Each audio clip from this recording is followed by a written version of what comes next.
우리는 하나님의 궁극적인 목적이 무엇이고 또 그 목적을 이루시고자 하나님의 백성들을 어떻게 예정하시며 구원하셨는지를 앞에서 다루었습니다. 하나님의 궁극적인 목적은 저 거룩한 하나님의 나라의 완성입니다.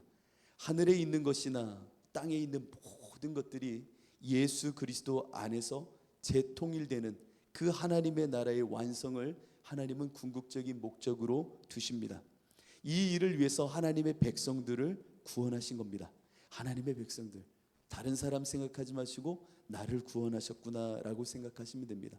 그 하나님은 나를 구원하시어 하나님의 궁극적인 목적, 이 땅의 하나님 나라의 완성, 재통일을 이루어 가십니다. 하나님은 사람들을 먼저 거룩하게 하시고 흠이 없게 하십니다. 흠이 없고 거룩한 일을 통해 하나님은 사용하시는 거죠. 이를 이루시고자 예수 그리스도 안에 나를 붙잡아 넣으시는 겁니다. 나를 어떻게 한다고요? 붙잡아 넣으시는 거예요. 내가 들어갈게요가 아니라 그분이 나에게 먼저 오셔서 나를 붙잡아서 그 예수 그리스도의 십자가 안에 나를 집어넣어 버리는 겁니다. 그리고 그들에게 이 땅을 살아낼 진정한 힘, 성령을 불어넣어 주시는 겁니다. 이게 오늘 우리에게 일하시고 계신 하나님의 역사입니다. 이것을 내가 인지하고 감각해야 되는 겁니다. 왜? 하나님은 영이시니 예배하는 자는 영으로 예배하는 겁니다. 우리의 영이 깨어 그 하나님의 이와 같은 일을 하고 있음을 읽어내는 자가 정말로 믿음 있는 삶을 살게 됩니다. 이 과정을 통해 성도들의 전인격과 내외적인 삶의 형태가 이제 달라지게 되는데, 그 과정 속에 놀라운 말씀을 이제 15절을 통해 바울은 말합니다. 이 말을 쉽게 지나가지 말고 유심히 보십시오. 이로 말미암아, 앞에서 있었던 이야기로 말미암아, 이 무궁한 하나님의 궁극적인 목적과 구원의 이 놀라우신, 정말 놀라운 이 하나님의 역사로 말미암아 주 예수 안에서 이제 너희의 믿음과 모든 성도를 향한 사랑을 나도 듣고 알았다라고 말합니다. 너희 안에 하나님이 이로 말미암아 무엇을 주셨다고요? 믿음과 사랑을 주셨다라는 겁니다. 이것이 우리 안에 엄청난 말씀입니다. 내 안에 믿음을 주셨다, 사랑으로 이미 일하셨다. 와, 엄청난 말씀입니다. 저만 그런가요? 바울은 16절을 통해 믿음과 사랑이 나타난 성도들의 모습을 기억함으로 감사합니다. 저도 우리 주사랑교회를 생각하면 믿음과 사랑의 역사를 통해 감사할 수 있는 교회가 됐으면 좋겠습니다. 여러분들을 생각하고 생각할 때마다, 제가 새벽마다 기도할 때면 우리 은성이부터 우리 작년에 이르기까지 한 명 한 명 그냥 이름을 부릅니다. 물론 깊이 기도하지 못할 때도 많지만 그 이름을 부릅니다. 아마 제가 여러분들의 이름을 더 많이 부를 겁니다. 왠지 아세요? 여러분들 자기 이름 안 부르잖아요. 그렇죠? 근데 저는 그냥 막 부릅니다. 막 부르는데, 그렇게 그들을 생각할 때에 그들 안에 하나님이 일하시는 믿음과 사랑의 이 놀라운 일들을 기억함으로 저 또한 감사함으로 기도하는 삶을 살고자 원하는데요, 이와 같이 성도들은 하나님의 이 침노하시는 은혜, 정말 저는 이 단어를 너무나 좋아해요. 어미하신 하나님이 정말 물이 바다를 덮듯 침노하여 들어온 그 은혜와 거룩의 역사를 통해 사랑과 믿음을 우리는 갖게 됩니다. 여기서 중요합니다. 바울은 말합니다.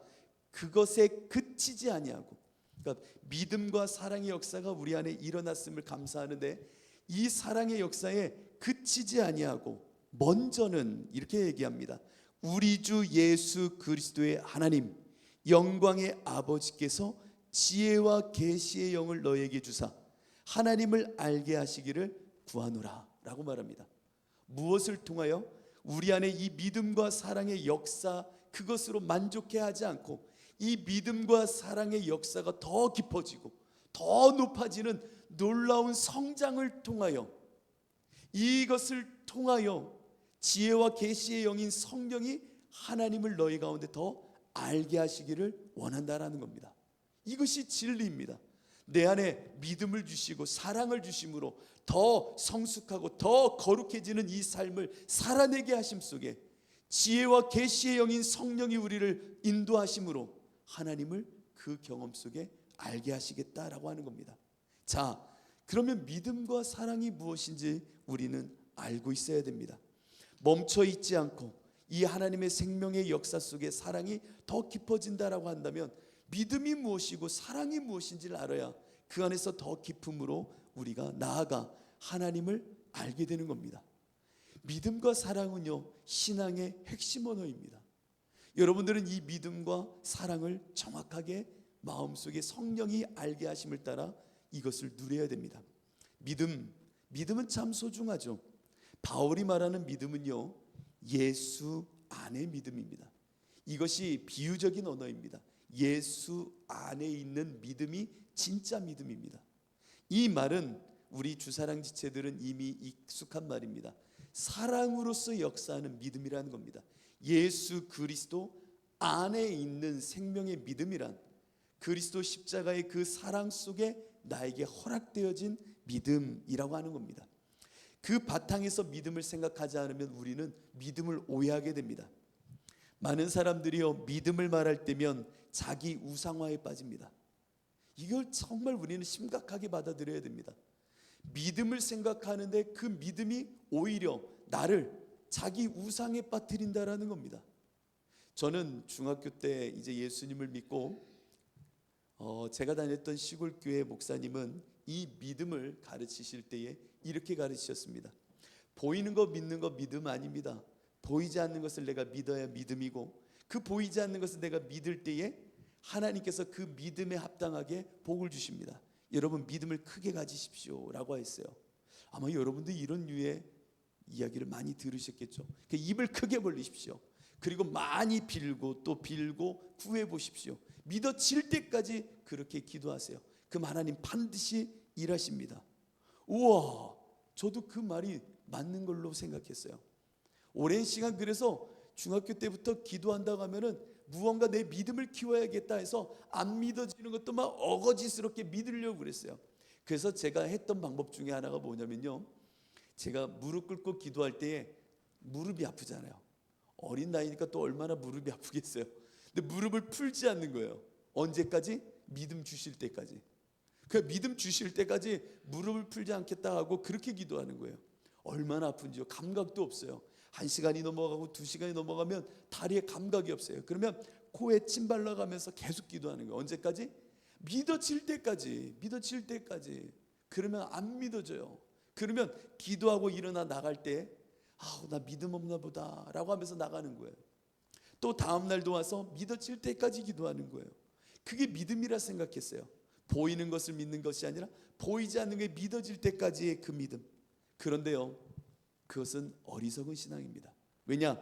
믿음은 나를 우상화하고 내가 빌고 미는 정성을 들이는 게 믿음이 아닙니다. 믿음이라는 것은 하나님께서 내 안에 예수가 그리스도라는 놀라운 생명을 깨닫게 하시고 밀고 들어와 알게 하시는 것을 온몸을 다하여 하나님께 고백하며 그것을 받아 누릴 때에 내 안에 믿음이라고 하는 것이 이루어지는 겁니다. 믿음은 나의 영역이 아니라 하나님께서 나에게 침노하여 들어오시는 하나님의 전적인 권세와 능력의 역사라는 겁니다. 그러면 그 능력과 권세가 나에게 왜 임하지 않느냐고요? 무슨 말씀입니까? 하나님은 이 자리에서도 여러분 가운데 그 굳은 마음에 침노하듯 들어와 여러분들의 마음을 두드리고 있는 겁니다. 예수가 그리스도가 되도록 내 안에 예수가 주시는 마음을 품을 수 있도록 내 안에 주님의 주권을 생각나게 하시고 예수로 살아가게 하시며 하나님이신 예수가 내 안에 오셨다라고 하는 것을 깨닫게 하시고 온천한 만물이 그 앞에 무릎을 꿇은 예수가 내 안에 주인 되셨다라는 것을 알게 하시며 그 예수 앞에 나는 먼지와 티끌이고 그 예수 앞에 나는 죄인이구나라는 것을 오늘도 알게 함으로 회개의 기회를 주시며 예수님이 나를 얼마나 십자가에서 사랑하셨는지 여러분들에게 이미 알게 하고 계신다라는 겁니다. 다 제가 지금 말한 이 모든 것을 여러분들 알고 있잖아요. 그 침노에듯 내 안에 들어와 알게 하신 그 말씀이 내 안에 실제가 될 때 내 안에 믿음이 있다라고 말하는 겁니다. 그것이 내 안에 이미 들어와 나로 하여금 살아내게 하고 그것을 고백하게 할 때에 믿음의 온전함이 풀어지기 시작하는 겁니다. 믿음은요, 우리의 감정의 영역이 아닙니다. 예수님과의 지속적인 관계가 믿음이라는 겁니다. 그래서 사랑으로서 역사하는 믿음이라고 말하는 겁니다. 그냥 믿음이 아니에요. 사랑, 하나님을 향한 이 사랑 가운데, 하나님을 향한 이 이끌림 가운데 내가 부인되어지고 그 안에 내 안에 지속적으로 예수가 그리스도 되는 것을 유지할 때에 우리 안에 믿음이 있다라고 말하는 겁니다. 내가 이렇게 정성을 들이고 물질을 바치고 헌신을 하면 무언가를 주겠지, 이건 믿음이 아닙니다. 내가 예수님을 교리적으로 알기에 움직일 수 있어, 하나님을 나는 마음껏 움직일 수 있어, 이것은 어리석은 믿음입니다. 적극적이고 긍정적인 사고가 믿음이야, 이것은 자기 우상합니다. 믿음은 굉장히 단순한 겁니다. 내 안에 주님의 말씀이 열려져 정말 내가 부인되어지는 가운데 그 말씀이 한 자락이라도 내 안에 정말 실제가 되고 능력이 된다면 그것을 믿는 믿음, 그 믿음을 하나님께서는 허락하시더라는 겁니다. 여러분, 이것은 오늘도 여러분 가운데 역사하는 일입니다. 하나님이 주시는 이 믿음, 주님이 주시는 절대적인 예수가 그리스도가 되시는 사건들, 여러분 삶 가운데, 자녀 가운데, 일상 가운데 예수는 늘 우리 마음속에 이 믿음을 주시고 계신다는 겁니다. 믿음은 절대적으로 예수님을 항상 그리고 지속적으로 주님 그리스도가 내 안에 되시는 관계를 이루어내는 것입니다. 여러분들, 날마다 매 순간 예수를 주인 삼는다는 것이 쉬울까요? 어려울까요? 여러분, 굉장히 어렵지만 때로는 너무나도 쉬운 일입니다. 내 안에 예수가 그리스도가 된다는 것, 이건 정말로 놀라운 은혜입니다. 이것은 내가 마음속에 억지로 새긴 것이 아니라 하나님이 새겨놓으신 것이기 때문에 내가 그것을 기억만 한다면 예수가 내 안에 늘 주인이 되어지는 역사를 경험하게 됩니다. 저는 하루하루를 살면서 예수님이 내 안에 주인 되시는 이 믿음을 지켜나간다는 것이 얼마나 귀한 일인지를 더 보게 됩니다. 얼마 전 한 분이 그래요, 오늘 소천하셨죠. 어제 소천하셨죠. 그분 이제 중환자실에 계실 때에 제가 혼자 올라가서 이제 예배를 드렸습니다. 제가 그분을 처음 만났을 때에는 목자셨습니다. 목자셨는데 그 당시에 목원이 없었어요. 왜냐하면 목원들이 그 목자 되신 분하고 이렇게 함께하는 게 참 어려웠나 봐요. 제가 처음 교구를 맡을 때 그분은 그렇게 처음 저와 만나게 되었습니다. 그때 목자와 또 교구 목사로 이렇게 만났을 때에 그분이 이제 이러저러한 모습 속에 이제 관계를 맺고 그렇게 신앙의 여정을 함께 하게 되었습니다. 그러던 가운데 얼마 전에 연락이 왔습니다. 몸이 너무나도 안 좋으시고 뿐만 아니라 온몸에 암이 다 퍼지셨다라는 이야기를 듣게 되었습니다. 너무 깜짝 놀랐어요. 왜냐하면 그분이 직업이 의사셨기 때문에 의사인 그분이 당신의 몸을 챙기지 못하셨다라고 하는 마음이 무언가 모르게 이상하더라고요. 하지만 급히 그분 중환자실에 계실 때에 올라갈 수 있게 되었습니다. 그리고 나서 문을 열고 들어가서 뵀는데 복수가 이 배에 가득 차 계시더라고요. 그리고 다리와 이 몸이 많이 부어 있고 그리고 병약한 모습으로 누워 계신 그 모습이 너무나도 낯설었습니다. 그리고 나선 그 권사님 앞에 딱 앉았는데 권사님이 대뜸 저에게 물으셨습니다. 가장 먼저 물은 물음이 무엇이었냐면 참 어머니 괜찮으세요? 였습니다. 어머니 괜찮으세요? 그분은요 의사십니다. 의사니까 당연히 환자에 대해서 생각할 수 있는 것이 평생에 새겨진 자기의 흔적이겠죠. 그런데 한번 생각해 보세요. 지금 스스로의 몸이 가장 아픈 순간 아닙니까? 근데 그 순간에도 저를 처음 대했을 때 목사님, 어머님은 괜찮으세요? 왜냐하면 저희 어머님이 최근에 급히 시술을 받아야 되는 상황이 있으셨기 때문에 아주대병원에서 시술을 받으셨습니다. 그쪽을 이렇게 넘겨주셨는데 그것을 알고 계시니까 어머니 괜찮으세요? 라고 묻는데 저도 모르게 마음이 뭉클하더라고요. 평생을 의사로 살았던 그분이 목사를 대할 때에 목사님 제 몸이 아픕니다, 함께 기도해 주세요를 말해야 되는데 오히려 저를 향하여 가장 먼저 묻는 것은 어머니 괜찮으세요? 라고 하는 물음이었습니다. 평생에 새겨진 자신 안에 도드라진 이 십자가의 흔적과 같은 의사라고 하는 그것이 어떠한 관계를 만나든 먼저 발동하게 되더라는 겁니다. 참 대단하시다라고 하는 생각을 갖게 됩니다. 여러분들 안에는 침노하듯 하나님이 십자가를 새겨 놓으셨습니다. 여러분들 인생 가운데는 하나님의 사랑 속에 여러분들 안에 그 예수 그리스도가 들어오시어 놀랍도록 내 안에 십자가와 부활의 흔적을 아로 새겨 놓으셨다고요. 여러분들 그 십자가는 내가 지우고 싶다고 지울 수 있는 게 아니에요.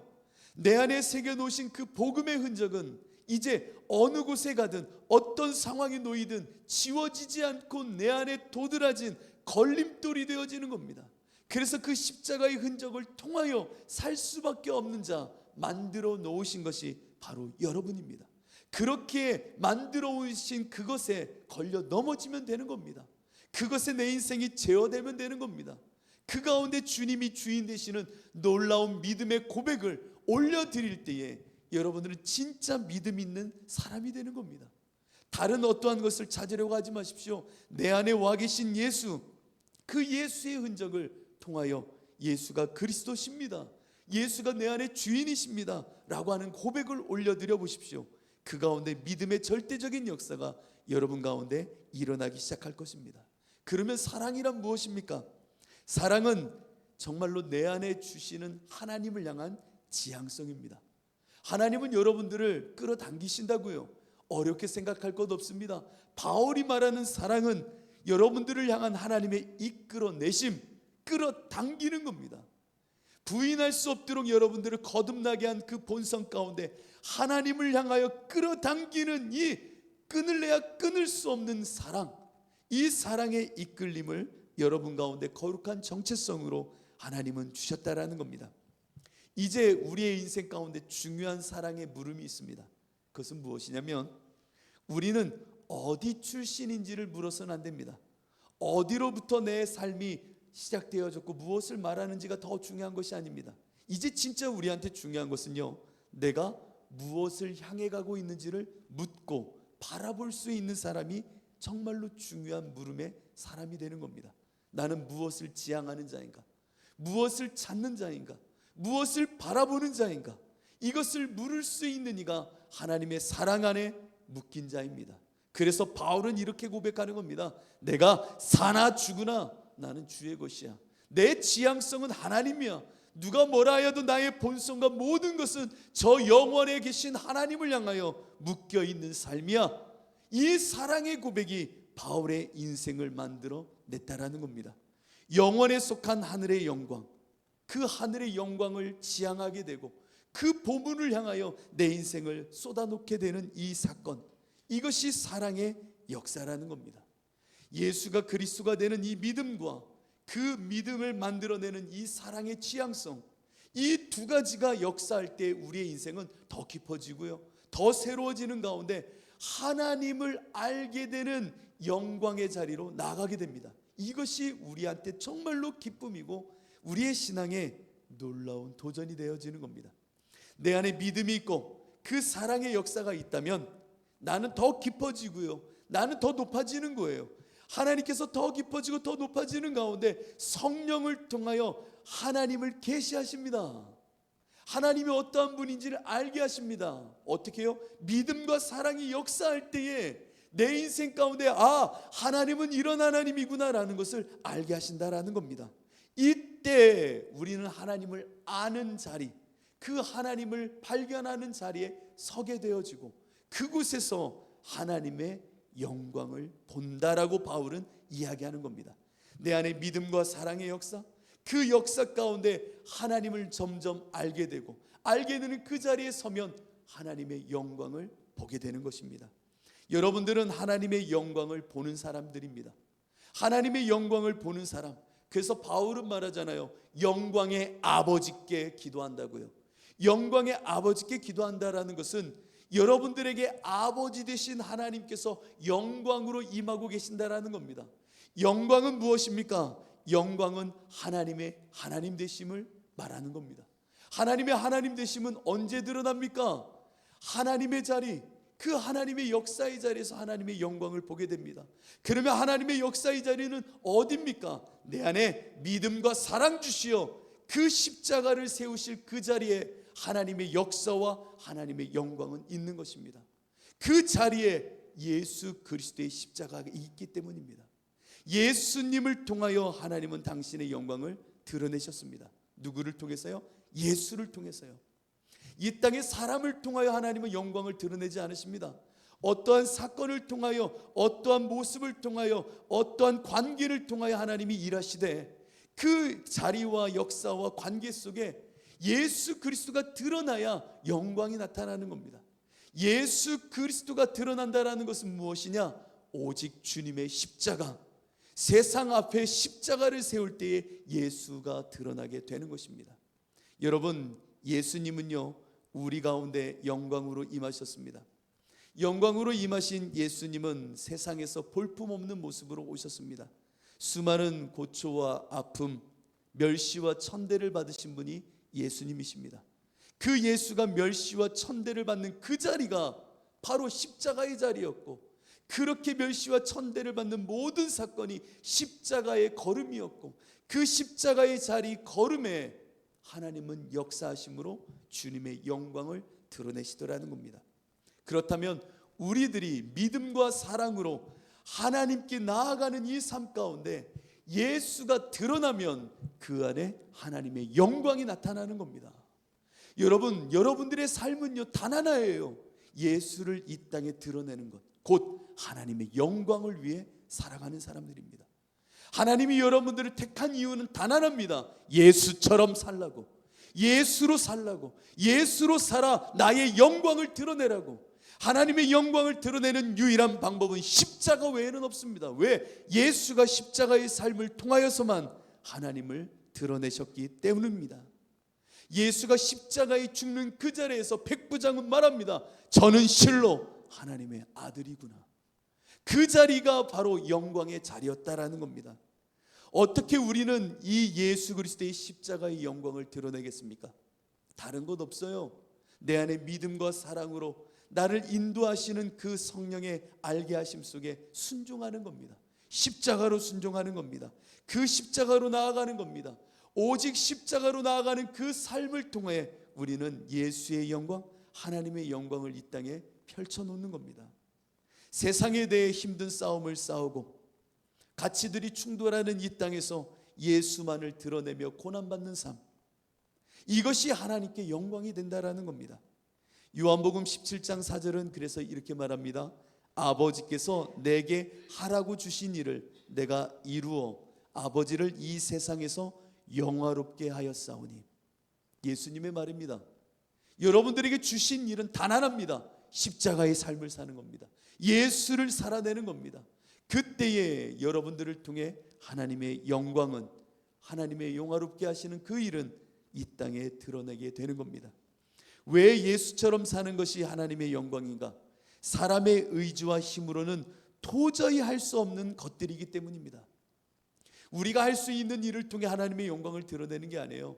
믿음과 사랑의 역사는 사람의 실력과 내용으로 할 수 없는 일들을 믿음과 사랑을 주셔서 하나님이 만들어내시는 겁니다. 그 일을 통하여 자신을 부정하게 하고 자신을 위해 비난하는 자들을 위해 오히려 기도하게 하는, 정말 세상 사람은 상상할 수 없는 그 십자가의 일을 감당하게 하는 겁니다. 그 자리가 영광이 드러나는 자리입니다. 나의 실력을 뽐내고 나의 의의를 드러내어 하나님의 영광을 드러내겠다고요? 다 거짓말입니다. 성경이 말하는 유일한 영광은 예수와 같이 이 땅에서 우리도 십자가의 고난을 통해 하나님의 일하심을 드러낼 때에 영광이 나타나는 겁니다. 사람들은 말합니다. 내가 할 수 있는 일을 저 그리스도인들이 할 때에 우와 영광이다 라고 말하는 게 아니라, 어떻게 저렇게 저런 일을 할 수 있어? 어떻게 자신을 내려놓고 저렇게 헌신할 수 있어? 어떻게 저 고난을 다 참아내? 저 질병을 참아내? 저 아픔을 참아내? 사람으로서는 할 수 없는 일을 어떻게 저렇게 하지?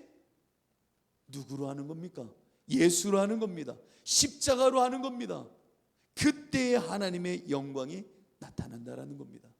우리를 통해 하나님은 이 영광을 이 땅에 펼치시길 원합니다.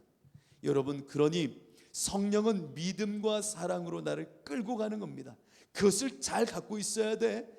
예수처럼 고난을 받는 이 땅에서 십자가로 절뚝이며 믿음과 사랑으로 하나님께 이끌려 가자. 성령은 늘 나에게 지혜와 계시를 주셔 끌고 가는 겁니다. 그 끌고 가는 자리에서 고난도 있고 아픔도 있고 실패도 있고 세상 사람들은 이해할 수 없는 고난의 절뚝거림이 있지만 그것을 감내하는 겁니다. 그때 성령에 이끌려 나아가는 그 가운데 지혜와 계시의 영이신 성령은 그와 같이 절뚝이며 십자가에 남겨진 고난을 채울 때에 우리로 하여금 하나님의 영광을 보게 하는 겁니다. 이 고난 속에 하나님의 영광을 보게 하시는 거군요.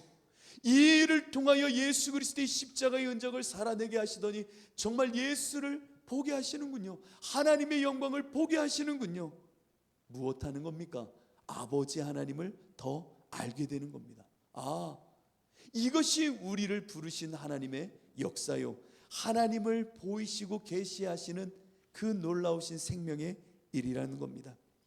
여러분들, 성경을 통하여 아는 하나님 말고요, 이제는 이 말씀이 내 안에 와 믿음과 사랑으로 절뚝임 속에 맛본 하나님의 영광은 얼마나 되시는지요. 성령 안에서 여러분들은 지혜와 계시의 영으로 그 하나님을 보는 자리까지 이제 나아가게 될 것입니다. 이것을 감내하셔야 됩니다. 요즘 교회들에 없어진 것은 바로 이 십자가의 삶입니다. 십자가의 삶이 없으니 교회에 하나님의 영광을 볼 수가 없지요. 하나님의 영광을 볼 수 없으니 그곳에 예수 그리스도의 흔적 또한 찾아볼 수가 없는 상태가 되어지고 있습니다. 우리는 이제 깨어나야 됩니다. 하나님의 영광을 보도록 성령의 지혜와 계시의 영으로 믿음과 사랑으로 나를 끌고 가실 때에 그 삶 가운데 보게 하시고 알게 하시는 이 지혜, 그 계시를 통해 아버지의 영광을 보며 하나님을 더 알아가는 겁니다. 여러분, 이 기쁨을 알아야 됩니다. 이 기쁨을 알아야 됩니다. 하나님을 아는 기쁨, 하나님을 더 누리는 기쁨. 하나님이 진짜 사랑이시구나. 하나님이 정말 나를 긍휼히 바라보시는구나. 하나님은 능력이시구나. 하나님은 위로가 되시는구나. 이것을 정말로 더 많이, 더 깊이 알아가고 또 알아갈 때에 우리들은 하나님의 영광 앞으로 더 깊이 나아가게 되는 겁니다. 여러분, 신앙생활은 그래서 재밌는 거예요. 아버지를 알아가는 것이기 때문입니다. 여러분들의 삶 가운데 오늘 이 바울의 고백이 여러분들에게도 나도 알아, 나도 그 고백을 알아, 이 말씀을 알아 라고 하는 신앙의 수준에 이르도록 여러분들을 힘써 하나님의 부르심에 순복해 보시기를 축복합니다.